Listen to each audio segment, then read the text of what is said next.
Have you ever heard something so wrong, so out of place, it makes your skin crawl? Last night I was home alone, just me and my 6-month-old daughter Ellie. My wife had to visit her mom unexpectedly, something about a family emergency, and I told her not to worry. I'd handle things here. I mean, how hard could one night be?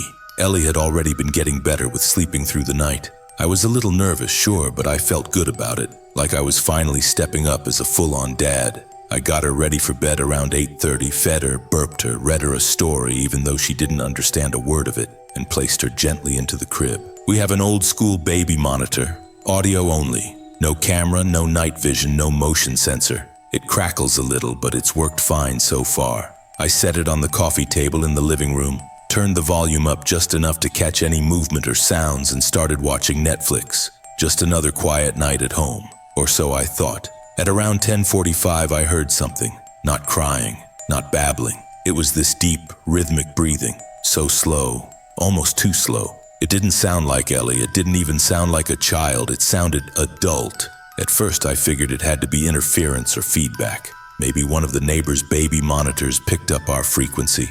But then I realized I've never heard breathing like that come through a monitor. It wasn't natural, it was wet. Almost like whoever was breathing had fluid in their lungs. I turned the TV volume off and leaned in. The breathing didn't stop.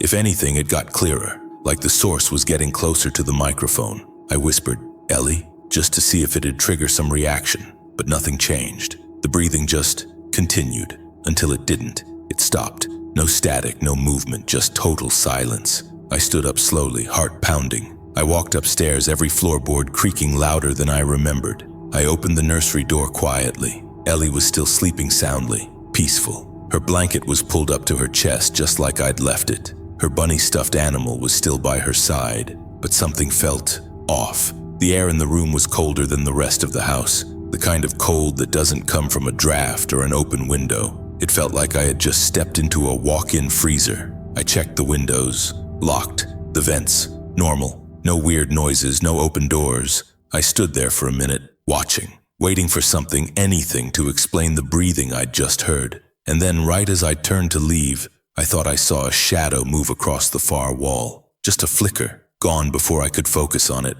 like someone ducked out of sight. I walked over to the corner where it seemed to disappear. Nothing. No closets, no vents, just drywall. I chalked it up to exhaustion and nerves. I went back downstairs, but I couldn't relax. I kept looking at the monitor like it might start breathing again, like it was a bomb about to go off. Then, at exactly 11:19 p.m., it happened again. The breathing came back, but this time, it was louder. It had weight to it, like the source was right on top of the mic, right next to Ellie's crib. And then, it turned into a whisper. Not a voice I could understand, not English, not any language I recognized, just low, guttural muttering, words slurred together like someone talking through water. I froze. Then I heard Ellie's soft cry in the background, muffled by the heavy breathing. That's when I ran. I took the stairs 2 at a time and burst into her room. She was sitting up in her crib, red-faced and sobbing. Her blanket was on the floor, and her crib was a good 6 inches away from the wall. I never moved it, I'm sure of it. I scooped her up, held her close. Her skin was cold, not freezing, but noticeably cooler than it should have been. She clung to me, still crying. I looked around the room again. Nothing. No signs of entry, no open doors, no broken windows, but the smell. The room smelled wrong, like old wet leaves, rotting wood, and something metallic like blood. I turned off the baby monitor, took Ellie downstairs with me, and sat on the couch with every single light on. I didn't sleep, not even a blink. Around 3:17 a.m., I felt it again, that feeling of being watched. I was scrolling on my phone trying to stay awake when I realized the room had gone completely quiet, not even the hum of the fridge or the heater. Then, the monitor crackled. Even though it was off, it wasn't plugged in, no batteries inside, but it crackled, then hissed, then breathed, not from the nursery, from right behind me. I turned around so fast I nearly dropped Ellie. But there was nothing there, nothing I could see anyway. I turned to look at the monitor again, and I swear on everything, I saw a shadow pass across the wall, the same exact one I thought I'd seen upstairs. I didn't know what to do. I felt paralyzed, like I was being watched and whatever was watching me was deciding what to do next. I thought about calling someone, maybe the police, but what would I say? My baby monitor is haunted. They'd laugh, or worse, think I was having some kind of breakdown. So I sat, holding Ellie, waiting for dawn. By sunrise, everything stopped. The monitor stayed silent. Ellie finally fell back asleep, and the house felt normal again. But here's the thing. Every single night since, Ellie wakes up at exactly 3:17 a.m., screaming, not crying, screaming. And sometimes I still hear the breathing, not through the monitor anymore, just in the house, in the walls, in the dark. Sometimes I think I see shapes in the corners of rooms where light doesn't reach. Sometimes I feel that same chill when I step into the nursery, like something is still there, watching, waiting. My wife thinks I'm just stressed, maybe a little sleep deprived, but I know what I heard. I know what I felt. Something was in that room with my daughter, and I don't think it ever left. Have you ever heard breathing on a baby monitor when no one was supposed to be in the room? Because I have, and I'll never unhear it. Have you ever felt like a house didn't want you inside it? Like the walls themselves were watching you, breathing, waiting? I used to think that was just the setup for scary movies, but last winter I experienced something I can't explain, something that's left me double-checking my basement lock every single night since. It all started when my aunt passed away. She died alone in her home, peacefully, they said. She was in her 60s, no kids, never married, my mom's older sister. When she passed, the rest of the family didn't know what to do with her old place. Everyone had work, school, kids, so I volunteered to drive out there, stay a few nights, and take care of basic stuff. Forward her mail, water the plants, keep the heat running so the pipes wouldn't freeze. I figured I'd bring a couple books, maybe stream a few shows, and have a quiet weekend away. But the second I walked into that house, something felt off.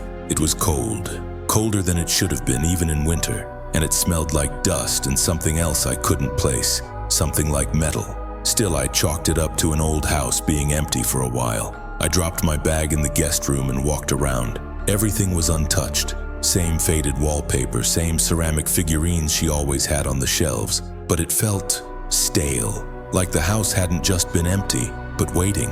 I didn't realize it then, but the basement door was already locked when I got there. And that first night, it was quiet until about 3:17 a.m. That's when I woke up to the sound of something.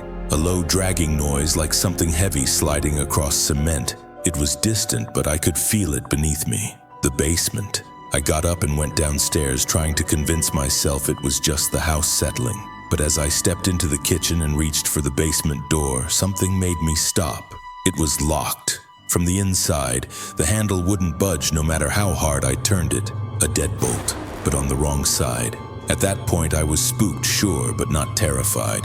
I figured maybe my aunt had locked it before she passed. Maybe she was keeping something down there, storage, old furniture. Still, something didn't sit right. I went back to bed, but sleep didn't come easy. The next day, I noticed a few weird things. The kitchen clock had stopped, just frozen at 3:17 a.m. The bathroom mirror was foggy, even though I hadn't taken a shower. And then I found my aunt's old calendar. Every single date for the past year had a red X drawn through it, except one. The day she died. That square just had one word: move. That night I stayed up past midnight reading.